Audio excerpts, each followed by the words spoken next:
तो आज हम एक बहुत सीरियस मेडिकल कंडीशन के बारे में बात करेंगे, जिसको हम कॉमनली बोलते हैं कि पर्सन का ब्लड प्रेशर क्या हो गया, बढ़ गया।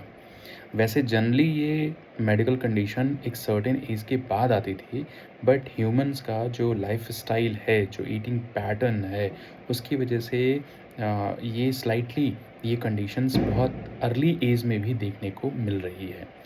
तो अगर हम बात करते हैं कि किसी पर्सन का नॉर्मल ब्लड प्रेशर जो होता है वो 120/80 होता है, जिसमें 120 जो है वो सिस्टोलिक प्रेशर को इंडिकेट करता है और 80 जो है वो डायसिस्टोलिक प्रेशर को इंडिकेट करता है।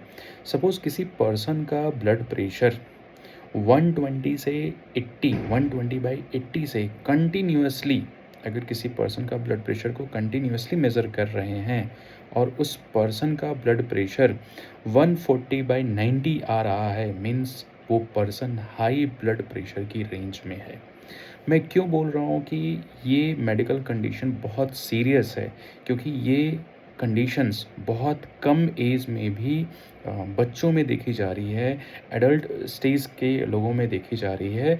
और इसका साइड इफ़ेक्ट है कि कंटिन्यूअसली अगर किसी पर्सन का ब्लड प्रेशर ज़्यादा रह रहा है, तो पर्सन के बॉडी के जो वाइटल ऑर्गन हैं, जैसे ब्रेन, जैसे किडनी, जो वाइटल ऑर्गन है वो क्या हो सकते हैं, फेल हो सकते हैं। और पर्सन के अगर वाइटल ऑर्गन फेल हो गए ना, तो पर्सन सर्वाइव नहीं कर सकता है। ठीक है, तो ये एक सीरियस मेडिकल कंडीशंस हैं। ठीक है, एक कंडीशन और है जिसको हम बोलते हैं एंजाइना।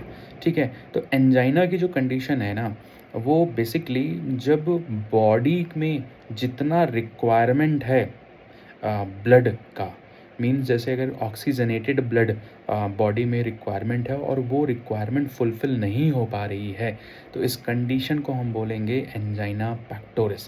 तो एंजाइना पेक्टोरिस की कंडीशंस में अगर आप देखोगे तो सीवियर चेस्ट पेन जनरेट होते हैं।